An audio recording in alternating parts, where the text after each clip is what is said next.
va revenir. Et pourtant, le monde chrétien vit comme s'il n'allait jamais revenir.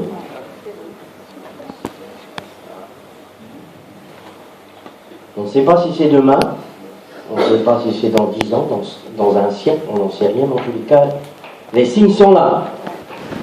Alors on peut savoir ça dans sa tête, une belle théologie, mais ce n'est pas une réalité dans notre cœur. Tous les signes que nous voyons, je ne veux pas les dire tous, mais sont vraiment les signes qui nous montrent que Jésus arrive à grands pas. Que l'horloge de Dieu est arrivée à son terme, et que, comme du temps de Noé, ceux qui devaient être sauvés, c'était dans l'arche, c'était pas à côté de l'arche, c'était pas chacun chez soi, mais c'était dans l'arche. Aujourd'hui, Dieu a prévu l'Église, et ceux qui sont sauvés sont ajoutés à l'Église. Tout ce que je vous dis, je ne l'ai même pas préparé. Tout seul. Donc il faut comprendre que Jésus va venir chercher son Église. Et comment doit être l'Église quand il va venir la rechercher? Belle, bien parée. En ce moment, je n'arrête pas de donner ce leitmotiv à l'Église, parce qu'on peut être dans une Église simplement parce qu'il faut être dans une Église ou parce qu'on est bien ensemble. Notre vie avec Jésus, c'est le seul leitmotiv, ça devrait être « Je veux plaire à Jésus, je veux plaire à Jésus, je veux plaire à Jésus ». Quelle est notre motivation en tant qu'Église? Est-ce que tout ce que nous le faisons par devoir religieux, ou nous voulons faire toute chose pour plaire à Dieu? Alors je voudrais rassurer tout à chacun ici. Il y a ceux qui commencent, c'est les bébés, ils sont tels qu'ils sont, mais Dieu nous appelle à devenir et à grandir et à devenir de plus en plus belles. J'ai eu cette image tout à l'heure, des femmes vont se reconnaître. On peut avoir tout ce qu'il faut, les crèmes, les maquillages. On sait que pour cela, c'est tout ce qu'il faut pour être belle. Oui. Mais vous pouvez toujours savoir que c'est fait pour être belle, mais si vous ne vous en servez pas, ça ne vous sert à rien. Beaucoup de chrétiens aujourd'hui connaissent beaucoup de choses dans leur tête, ils savent ce qu'ils devraient faire et pourtant ils ne font pas grand-chose. Et quelle est ce grand chose? Cette grande chose, c'est de plaire à Jésus de jour en jour. Amen. Alors voici ce fameux passage, c'est pas encore ma prédication, c'est dans l'Apocalypse. Vous connaissez tous, hein, normalement c'est chapitre 19. Voilà. Réjouissons-nous, alléluia. Amen. Le diable est déchaîné, mais l'Esprit de Dieu va souffler comme jamais vous n'avez vu souffler. Amen. Il y a des grandes tempêtes, mais sachez que derrière la grande tempête, il y a un réveil comme jamais on a vu. Et c'est pour ça que l'Église doit être réveillée. Et c'est pour ça que l'Église doit se sanctifier. Alléluia. Amen. Certains parlent du réveil comme quelque chose, on ne sait pas trop d'où ça vient. Non, le réveil va venir par vous. Va venir par toi. Par toi.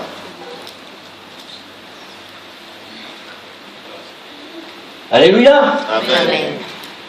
Donc, l'Église de Jésus-Christ doit se revêtir de ce fin lin, c'est-à-dire vos actions, mais des actions qui sont faites pour plaire à Dieu et pour gagner les perdus. Amen. Vous êtes la lumière. Qu'est-ce que vous faites de cette lumière? Réjouissons-nous, soyons dans l'allégresse et donnons-lui gloire, à lui seul, car les noces de l'agneau sont venues, son épouse s'est préparée. Alléluia. Amen. C'est pas tout de le dire, il faut le faire. Beaucoup sont restés devant la glace et puis ils repartent. Donc quand tu es devant la glace, tu dois... Et lui a donné de se revêtir d'un fin lin éclatant, pur, car le fin lin, ce sont les œuvres justes des saints, c'est-à-dire les actions des saints. Alors souvent on demande à Dieu de faire beaucoup de choses, oui. Seigneur bénis-moi, Dieu fait ceci, Dieu fait cela. Et Dieu nous dit aussi beaucoup de choses. Mais qu'est-ce que nous faisons de ces choses? Je trouve que le monde chrétien demande beaucoup de choses à Dieu. D'intervenir dans nos vies, oui. Mais Dieu nous demande aussi des choses. Qu'est-ce que nous faisons? Vous avez tous entendu? Jusqu'à là, vous avez tous entendu? Bon, ça c'est un... C'était pas la prédication. Alors, quelques nouvelles quand même de l'email. Je vais vous donner quelques pistes, dont je ne sais pas combien de fois je vais prêcher, mais ça va se faire en 3 fois. Ça va être toujours sur le même thème. Et si vous comprenez cela, et que vous le mettez en pratique, non seulement vous allez plaire à Dieu, mais vous allez devenir des chrétiens solides. Amen. Vous avez déjà traversé des tempêtes? Ben, attendez-vous en avoir des plus grandes.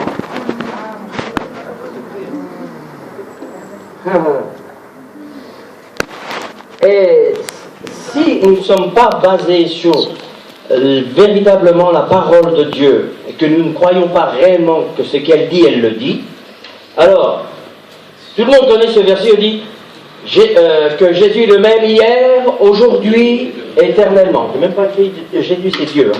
Que Dieu est le même hier, aujourd'hui, éternellement. Donc, ce qu'il a dit autrefois, ce qu'il a dit à son peuple avant que Jésus vienne est valable toujours aujourd'hui. Les principes spirituels.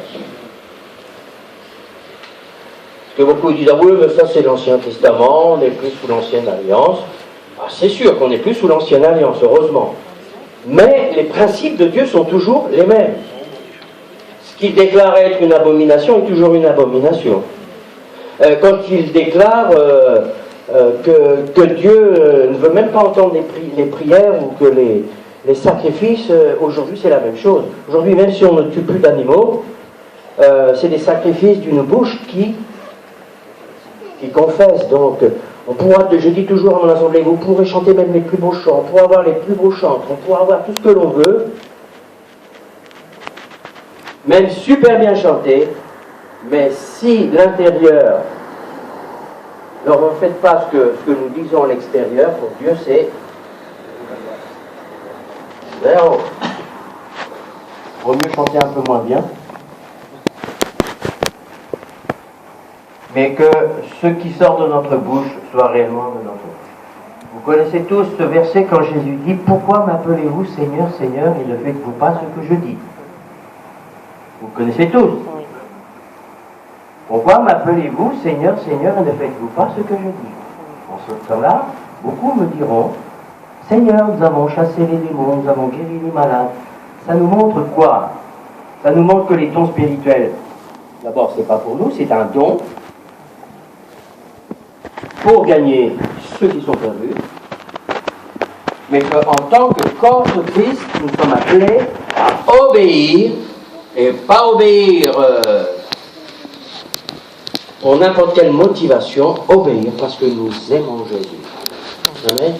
Amen. On a beau le savoir, mais je crois que c'est un des critères qui nous montre que bien souvent on dit qu'on aime Jésus, mais on s'aperçoit que notre amour pour lui n'est pas aussi grand qu'on veut bien le dire.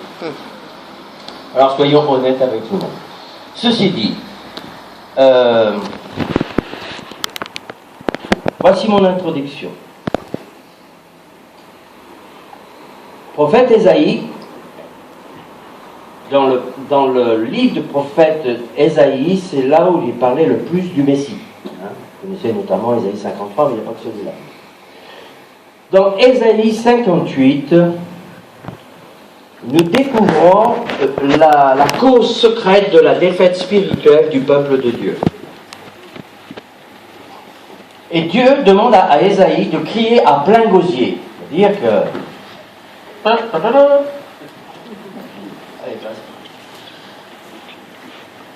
à plein gosier, ne te retiens pas, lève ta voix comme une trompette et annonce son crime à mon peuple. Ça va loin, hein. Je dis son crime. Ésaïe a reçu l'ordre de révéler les péchés du peuple de Dieu, de ceux qui le cherchent chaque jour. Il n'est pas parlé des païens, il n'est pas parlé de ceux du dehors, il est parlé du peuple de Dieu.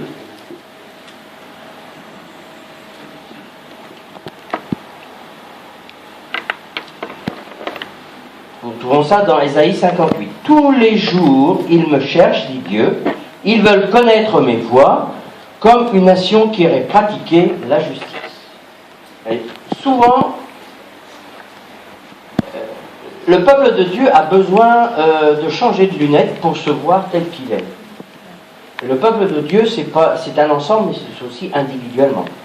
C'est pour ça que je vous donnais l'image tout à l'heure d'une femme qui, pour se faire belle, va devant le miroir, elle a tous les ingrédients, elle sait qu'elle a tous les ingrédients, mais si elle ne décide pas de prendre l'ingrédient pour changer, rien ne changera. Aujourd'hui, on demande à Dieu, change-moi, change-moi, change-moi. Et le Seigneur te dit, change. Décide de changer. Et moi, je suis l'ingrédient. Donc tu dois décider. On a trop présenté la marche avec Dieu comme c'est Dieu qui doit tout faire et nous, on ne fait rien. Nous, on doit décider. Tu dois décider d'être encore plus beau, décider d'être encore plus belle. Et il y a des ingrédients, et ces ingrédients-là, tu vas devoir les utiliser. Et ces ingrédients-là, ils sont tous les éléments de la parole de Dieu. Si vous ne croyez pas réellement que la Bible est la parole de Dieu, c'est même pas la peine d'écouter, parce que vous allez vous trouver 1001 excuses. Mais là, on s'adresse au peuple de Dieu. Je m'adresse au peuple de Dieu, là. Si je m'adresse à des inconvertis, je ne vais pas m'adresser aux inconvertis comme je m'adresse au peuple de Dieu. Amen.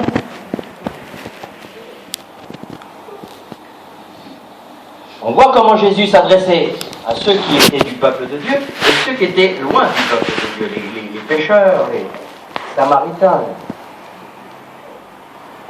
Donc là, je m'adresse au peuple de Dieu. Je pense que ce matin, je suis la bouche de Dieu. Ce n'est pas une prétention, parce que vous êtes tous appelés à devenir la bouche de Dieu. Amen. Tous.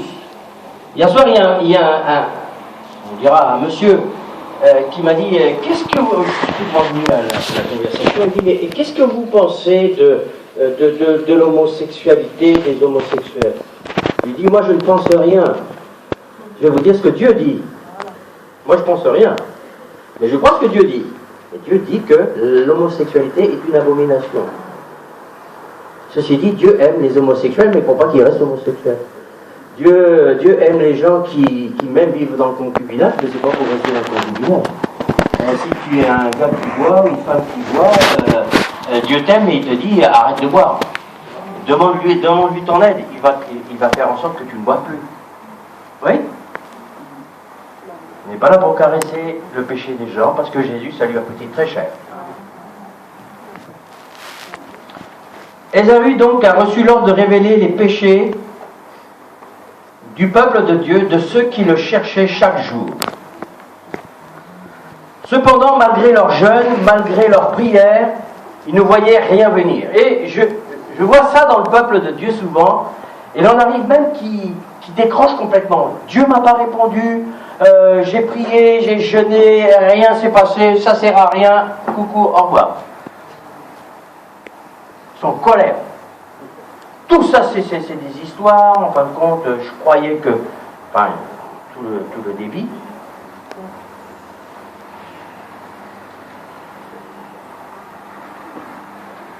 Je dis qu'aujourd'hui, vous êtes là. Il y avait certainement beaucoup plus de gens là avant. Et beaucoup partent à cause de ça. On m'a fait, on m'a dit, j'ai demandé à Dieu... Et rien n'y a fait, j'ai jeûné, on m'a dit qu'il fallait jeûner, qu'il fallait prier, et rien ne bouge. Eh bien, c'était l'attitude des Juifs de cette époque. Ils s'approchaient de Dieu comme s'ils étaient justes. Lisez bien l'heure. Ésaïe 58, Ésaïe 59. On ne peut pas tout le mettre, c'est trop grand. Mais je vous donne des comment on appelle ça, des pistes, voilà. Il faut méditer Ésaïe 58. Sinon, j'en ai pour une semaine. Ésaïe 58, Ésaïe 59, c'est la suite, Ésaïe 58, Ésaïe 59. Et il criait, et il est dit que Dieu se bouchait les oreilles. Pourquoi? Il se présentait comme s'ils étaient justes. Vous savez, le peuple de Dieu, aujourd'hui, il se fait sa petite religion, il dit, je suis juste, je suis sous la nouvelle alliance, je suis sous le sang de Jésus, donc j'ai cette capacité de pouvoir m'approcher de Dieu. Oui. C'est vrai. Mais le péché reste le péché. Les principes sont toujours les mêmes. Dans l'Ancien Testament, il y avait les sacrifices, le sang, le souverain sacrificateur prenait le sang, il le mettait sur les corps, lui-même devait confesser ses péchés, le peuple devait confesser ses péchés, et c'était une image de ce que Jésus allait faire. Il y avait toujours la véritable repentance, et je vous rappelle que la véritable repentance, c'est une décision de se détourner de ces mauvaises voies. C'est pas un calcul, c'est prendre conscience de l'horreur de nos actes. Donc ils étaient justifiés. C'est vrai que nous sommes justifiés par le sang de Jésus. Lorsque nous nous sommes approchés de lui, nous sommes justifiés. Vous êtes tous des justes aux yeux de Dieu. Vous êtes tous des sacrificateurs. Il n'y a plus de grands sacrificateurs. N'empêche que, jour après jour, pour s'approcher de Dieu, il nous faut confesser nos péchés, décider de les abandonner. Amen. Je parle pour ceux qui désespèrent peut-être dans cette salle et qui disent j'ai fait ça mais je suis toujours au même point. Écoute-moi bien. Je vois dans mon esprit une sœur. Ne désespère pas. Ne désespère pas. Ne te laisse pas piéger par l'ennemi dans tes raisonnements. Parce que ce matin, ce que je vais enseigner très brièvement, c'est que le grand combat, il est là. Le grand combat, il est dans les pensées. Et on a beau enseigner, mais on se dit, mais Seigneur, on a l'impression qu'on enseigne, et ça rentre par là, ça ressort par là. Pourquoi? Parce que si vous ne le mettez pas en pratique dès que vous l'entendez, ce principe-là va s'évaporer. C'est un principe qui n'est pas un principe de ce monde. Pourquoi? Parce que ce que vous allez utiliser, c'est la parole de Dieu. Donc, lisez la parole de Dieu. Si vous ne lisez pas la parole de Dieu, vous n'aurez pas beaucoup d'armes pour lutter contre tout ce qui va pouvoir s'imposer dans vos pensées. Je rappelle que les pensées sont pensées. Pour les nouveaux. Vous avez vos propres pensées, qui viennent de votre éducation. Vous avez les pensées de Dieu et vous avez les pensées du diable. Donc si vous ne connaissez pas la parole de Dieu, si vous ne mangez pas la parole de Dieu, vous aurez du mal à faire la différence. Ceci dit, voici ce que dit la suite des versets dans Ésaïe 58. Je pourrais peut-être le lire, il est quelle heure là? 11 heures. On a jusqu'à quelle heure? Bon, d'accord. Mais comme je le fais en plusieurs fois, c'est bon. Ésaïe 58. C'est plutôt un enseignement ce matin. Ésaïe 58. Tous les jours, il me cherche. Vous mettez à la place du peuple de Dieu. Tous les jours, tu cherches Dieu. Et encore, si vous le cherchez tous les jours. Tous les jours, dit Dieu par la bouche d'Ésaïe, il me cherche. Ils veulent même connaître mes voies. Ils me demandent des arrêts de justice. Ils désirent l'approche de Dieu, que Dieu s'approche de nous, l'intimité avec Dieu. Que nous sert de jeûner si tu ne le vois pas, de mortifier notre âme si tu n'y as point égard. Voici le jour, et Dieu donne la réponse, voici le jour de vos jeûnes, vous vous livrez à vos penchants, à vos mauvais penchants. On pourrait faire une liste, vous ferez vos propres listes, et vous traitez durement vos mercenaires. Ça s'adresse à ceux qui ont des postes. C'est très simple, hein, la Bible. Tu travailles, t'es chef, tu as des gens sur tes ordres, comment tu traites tes collègues, comment tes chefs, tes patrons, comment tu traites tes ouvriers. Comme si ça n'intéressait pas Dieu. Et si, il voit qui tu es, c'est là que l'on voit qui tu es réellement. Voici, vous jeûnez pour disputer, vous quereller. Alors c'est les querelles, on va voir tout à l'heure dans les familles, dans les couples, enfin, les querelles. Vous frappez méchamment du poing, vous comprenez, pour que votre voix soit entendue d'en haut. Alors peut-être, je ne sais pas parce que je ne calcule pas, je ne sais pas si cette chose a été déjà enseignée dans cet endroit, mais je ne frémis pas à l'idée, j'en sais rien, que j'aurais pu déjà enseigner ça. Parce que quand l'Esprit demande de prêcher quelque chose, ça veut dire, s'ils n'ont pas entendu, ils vont entendre encore une fois. Je ne sais même pas si je vous l'enseigne, parce que à la limite...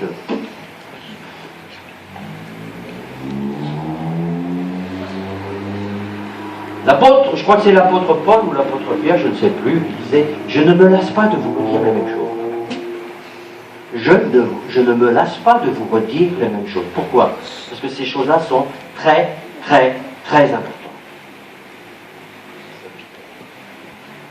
Très salutaires pour vous, afin que vous soyez un homme, une femme, dont la vie va plaire de jour en jour, d'année en année, de plus en plus. Amen. Amen.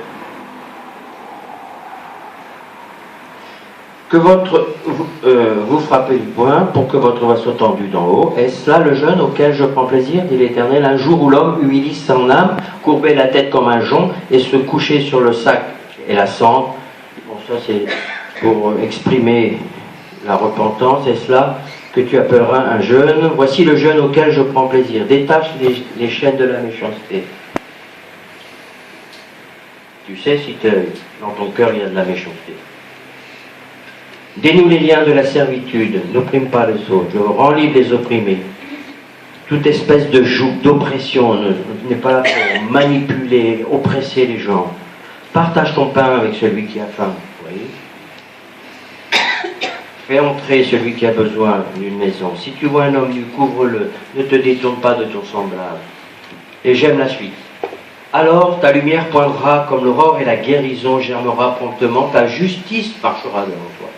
Là, tes actes, il y a la justice que nous avons par rapport à Jésus, mais nous avons notre propre justice. Notre propre justice, c'est les œuvres justes que nous faisons, non pas pour gagner l'amitié de Dieu, mais pour plaire à Dieu. C'est pas pareil. On fait pas ça pour gagner quoi que ce soit. On fait ça seulement pour plaire à Dieu.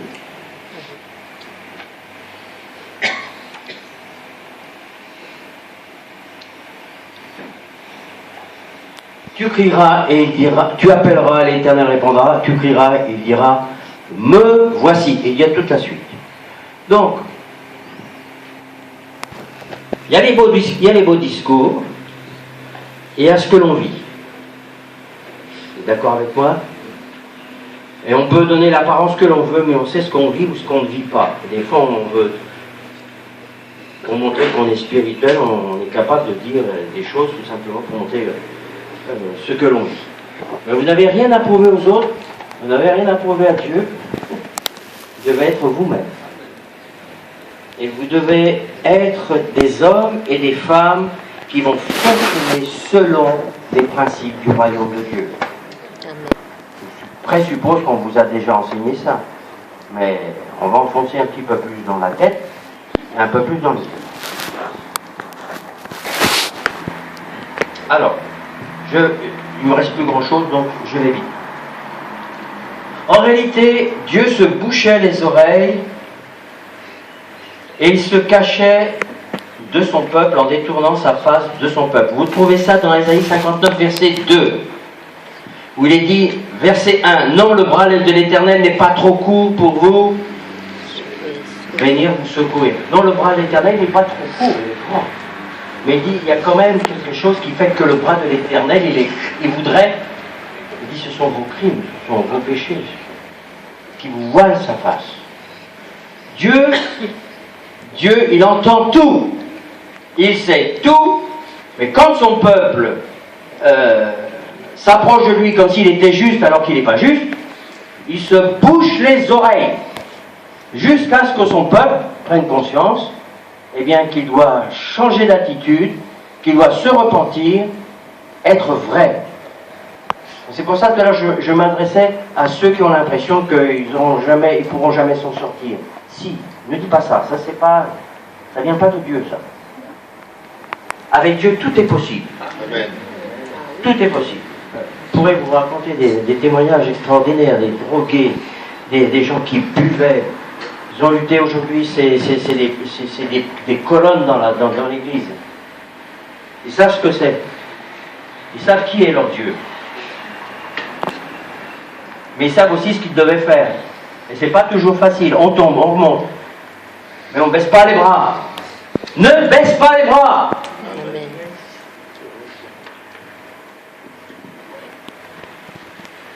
Dieu voit au-delà de l'apparence, il voit les cœurs qui sont décidés à se sanctifier, qui sont décidés à lui plaire, et de ne pas se trouver des fausses excuses. Et j'arrive normalement à ma prédication. Pourtant, le peuple prononçait des prières justes. On peut prononcer des prières justes, bibliquement. Quand ils disaient « Nous voulons entendre la voix de Dieu », ils étaient sincères, mais s'attendaient à ce que Dieu leur parle autrement que ce qu'il était en train de leur parler. Alors ce matin, si tu es dérangé par ce que je suis en train d'apporter, c'est fort bien. Parce que Dieu veut te parler, non pas pour t'écraser, mais pour que tu comprennes que la vie chrétienne, c'est pas ce que l'on a pu t'enseigner ou ce que tu t'es toi-même enseigné. Il semblait donc, ce peuple, il semblait très pieux, très obéissant, mais leur cœur était divisé. Ils aimaient Dieu qu'en paroles. Ah, les paroles, c'était très biblique, comme aujourd'hui le peuple de Dieu peut être très biblique, mais dans les actes, ça c'est une autre affaire. Mais leur cœur était divisé. Ils aimaient Dieu qu'en paroles, mais leurs actions faisaient et disaient carrément le contraire de ce qu'ils prononçaient. Dieu avait fait cette révélation aussi 2 siècles avant à Ézéchiel. Dans Ézéchiel 33, versets 30 à 33, il dit « Ceux qui écoutent la parole, mais ne la mettent pas en pratique. » Donc ça, redonnez les références, vous les lirez vous-même. Mais déjà, Dieu, il a toujours parlé de la même manière. Donc 2 siècles avant, il disait déjà la même chose. Et je vous ferai remarquer aussi qu'à chaque fois que le peuple de Dieu n'obéissait pas, qu'est-ce qui leur arrivait? Déportation. Leur donner un petit moment pour réfléchir un petit peu. Et nous voyons que beaucoup, des fois, passent dans des moments difficiles. On parlait ce matin des rétrogrades, quelle que soit la raison, mais Dieu aime les rétrogrades. Il n'aime pas là où ils en sont. Mais je vous fais remarquer que Dieu, lui, n'oublie pas. Si eux ont oublié l'alliance, Dieu n'a pas oublié. Et il sait pourquoi ils sont tombés. Il sait pourquoi ils se sont éloignés. C'est pas toujours juste, comme certains pensent, oui, c'est à cause de l'église, c'est à cause du pasteur, c'est à cause de la sœur Intel, c'est à cause de... Des fois c'est juste. Des fois c'est juste. Mais c'est pas une raison pour abandonner le Seigneur. C'est pas une raison. Vous voyez? Mais Dieu connaît ces gens-là. Il faut prier pour les rétrogrades. Je disais au pasteur, Dieu va faire une chose en premier, il va ramener tous les rétrogrades. Dans le grand réveil. Il va ramener tous les rétrogrades. D'une manière ou d'une autre, il va les toucher.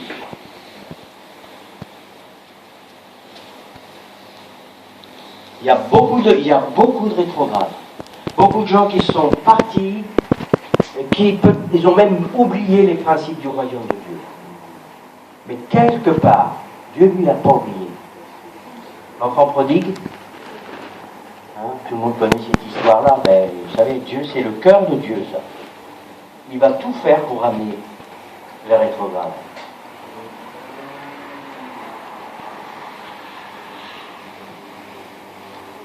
Bon, c'est pas dans ma prédication, mais je sens que je dois vous dire ça.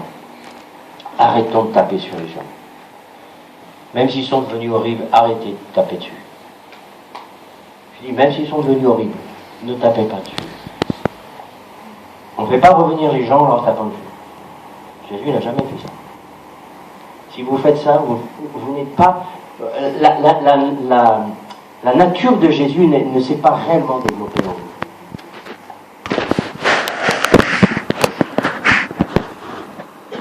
Jésus dénonce le péché. Jésus a porté le péché.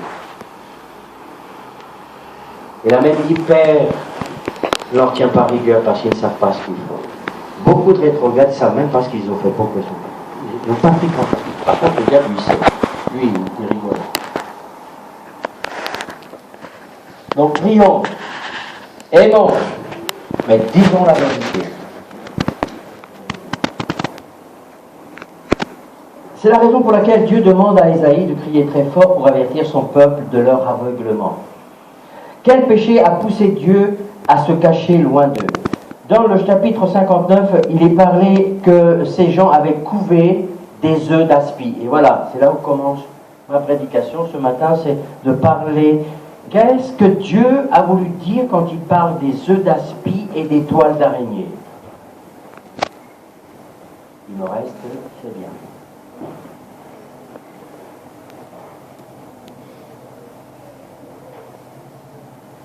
Là, c'est dans Ésaïe 59, verset 5. Ça doit apparaître normalement. Les mauvaises pensées sont les semences d'aspi. L'aspi, c'est des tout petits serpents, c'est pas drôle. Des petits serpents qui peuvent devenir très grands. Qui se transforment en serpents. Dans certaines traductions, il est marqué serpent, dans la mienne, il est marqué aspi. C'est un type de serpent. Alors, on va voir qu'il y a différentes sortes d'œufs dans notre vie chrétienne que nous couvons. Et je vais vous donner celui qui fait le plus de dégâts. Ça ne veut pas dire que les autres n'en font pas. Je pourrais prendre plein d'exemples dans la vie courante. Si vous pouviez retenir l'image, souvent on retient mieux avec une image. Et donc, les mauvaises pensées. Et qu'est-ce que c'est qu'une mauvaise pensée? C'est une pensée qui ne s'aligne pas sur ce que Dieu déclare dans sa parole. Souvent, on croit que ce sont des bonnes pensées parce que le monde a une sagesse, mais ce n'est pas la sagesse de Dieu. Même si quelquefois, on retrouve la même chose dans la sagesse de ce monde, mais il y a beaucoup de pensées qui sont en opposition entre la pensée de Dieu et la pensée de ce monde. Donc qu'on le veuille ou non, on a été des années et des années formatés à entendre une certaine manière de raisonner et de penser. Donc les mauvaises pensées sont comme une semence. C'est une semence d'aspi qui se transforme. Cette semence, ça va se transformer en un œuf. Hein, c'est comme un bébé. Hein. Un spermatozoïde, c'est pas gros. Hein. Mais vous voyez ce que ça peut donner après. Hein. Mais quand vous acceptez une pensée qui n'est pas en accord avec la parole de Dieu, au début, on pense que ça ne fait pas grand-chose. Mais si vous la couvez, ça va grandir, et puis de là, il va naître quelque chose. C'est comme la semence de la foi. C'est quoi? Un grain de CNP, dit Jésus. C'est le même principe. C'est pas gros, mais si tu médites, ça va prendre, ça va se transformer dans ce que tu tiens. Alors, couver des œufs d'aspi, c'est toutes les pensées qui vont se développer dans votre intellect et qui vont envahir votre âme et qui va produire, ce que dit la parole de Dieu là, des serpents. On sait que les serpents, c'est l'image du diable, c'est l'image de tout le royaume des ténèbres. Si les mauvaises pensées ne sont pas détruites rapidement, eh bien c'est ce que cela va devenir. C'est pour ça que le peuple de Dieu doit réagir tout de suite. Les mauvaises pensées, je disais, je n'ai pas prêché ça, mais je reviens souvent là-dessus. Parce que je vois les dégâts que ça fait. Les pensées, si vous les couvez, si vous les ressassez, elles vont produire quelque chose de négatif. Si c'est des œufs d'aspi, si c'est la parole de Dieu, elle va produire quelque chose de très très positif. Amen.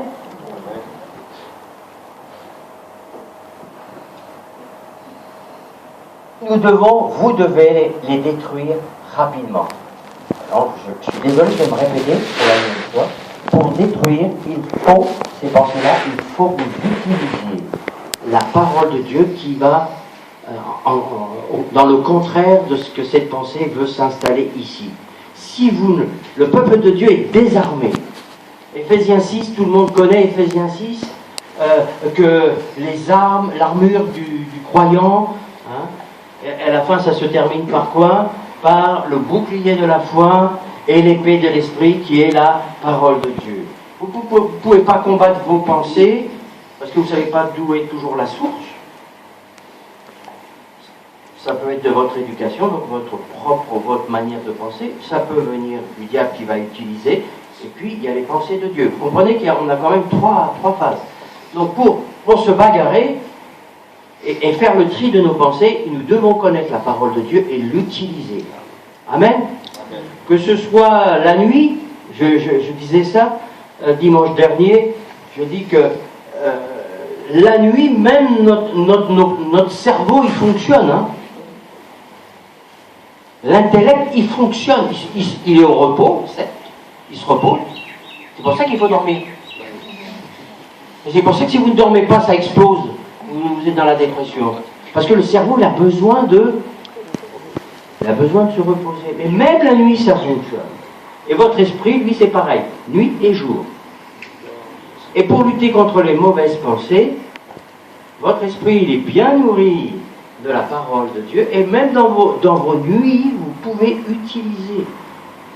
J'ai vu des grandes bagarres la nuit. Même si ma femme ne le sait pas.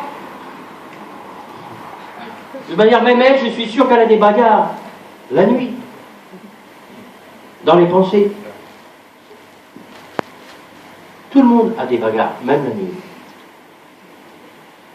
Et je dis que le plus grand combat que nous ayons ici-bas, souvent on dit c'est avec le diable, moi je vous dis oui, mais c'est pas tout à fait vrai, c'est avec vos pensées. C'est là que vous gagnez le combat ou c'est là où vous le perdez. Parce que le diable sait comment vous raisonnez. Si vous raisonnez mal, alors là je peux vous dire que lui il va utiliser ça pour vous presser un peu plus. Oui. Donc, si mon peuple comprend ces choses-là, Dieu dit, je vais faire de vous des hommes et des femmes qui comprenez ce qu'est la sanctification, qui allez comprendre aussi comment vous devez fonctionner au niveau de vos pensées. Dieu ne juge pas selon l'apparence extérieure, mais il regarde au cœur. Le peuple d'Israël accueillait chaque appel à la sainteté au changement d'un Amen retentissant. C'est-à-dire à chaque fois que Dieu parlait à son peuple, tout le monde disait Amen. Et aujourd'hui, c'est la même chose. On voit le peuple de Dieu, quand on prêche, on dit Amen. Alors, dis pas Amen, c'est bien, mais en action alors.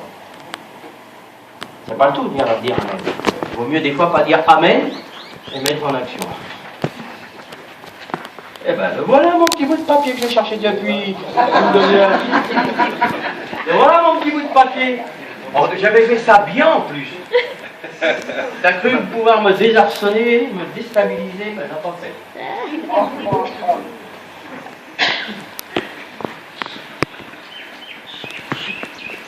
Et je vous promets, j'ai regardé cette page-là tout à l'heure. Isaïe 58, hein. Je suis dans Isaïe 58, je fais juste ça. Ah. Bien.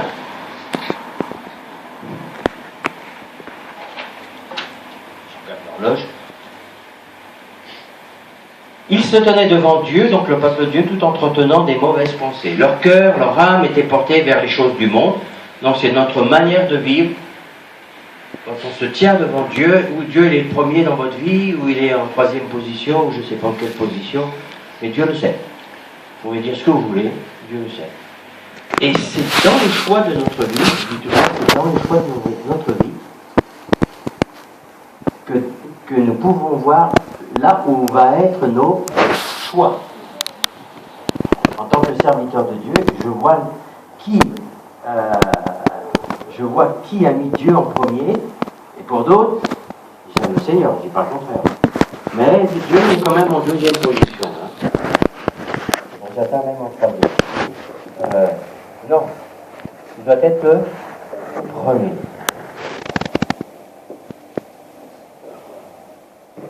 Les valeurs de ce monde, les points d'intérêt, quels sont vos points d'intérêt? Parce que le point d'intérêt, ça peut être vous-même. Hein? Tout est centré sur vous. C'est ça, mourir aussi à soi-même. Dieu demande à un moment donné que nous devenions des pères et des mères spirituels. Est-ce que vous savez ça? On ne peut pas demander à un bébé spirituel de devenir un père et une mère. Parce qu'un enfant, un ado, il a beaucoup pensé sur lui, et c'est normal. Comprenez ce que je dis là? Je ne veux culpabiliser personne. Je veux que vous compreniez bien ce que je dis. Quand on est des enfants spirituels, il n'y a rien de dégradant, on commence tous là. Hein. On est de nouveau, on grandit. Pour les rétrogrades, souvent, quand ils reviennent, ils recommencent souvent au point zéro. Le tout, c'est de revenir. Et souvent, c'est centré sur nous. C'est normal, parce qu'il y a beaucoup de choses que Dieu doit faire en nous. Mais comprenez que c'est pas normal qu'au bout d'un certain nombre d'années, on en est toujours centré sur nous-mêmes. Est-ce que vous comprenez bien ce que je veux dire? Parce que Dieu cherche des pères et des mères spirituels.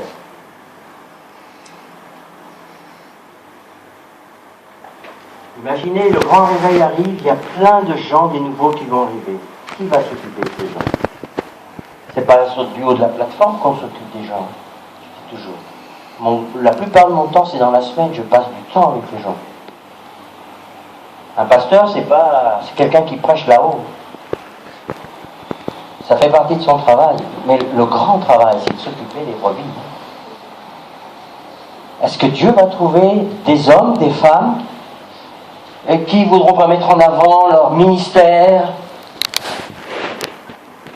Ça s'entend, hein, en tant que pasteur. On entend les gens. Ils veulent une position. Non. Il n'y a pas besoin même d'avoir un titre.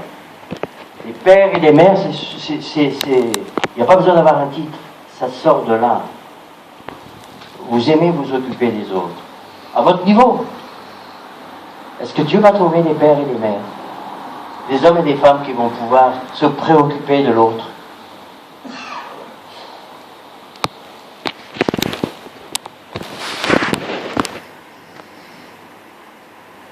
Il tissait des toiles d'araignée avec de mauvaises excuses. Alors, vous avez compris l'histoire des mauvaises pensées.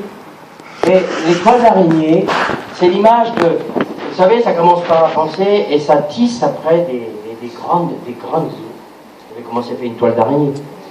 Ça nous montre toutes les mauvaises excuses pour s'adonner à des activités. C'est ce que faisait le peuple de Dieu dans Ésaïe 58.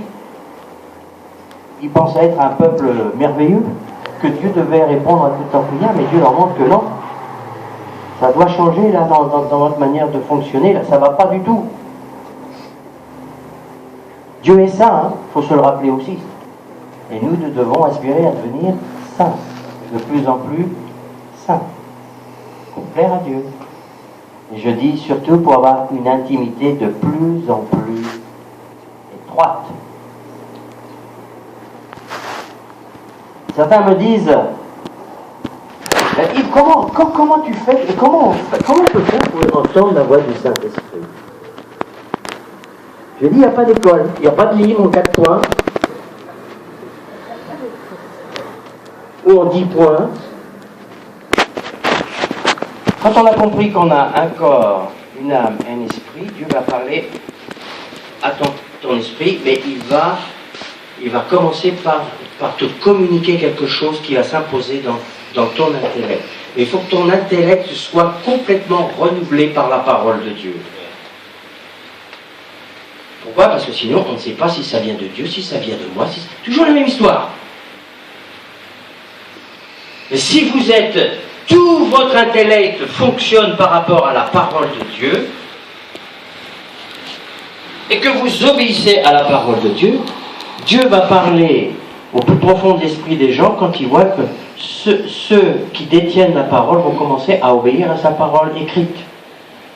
Ouh!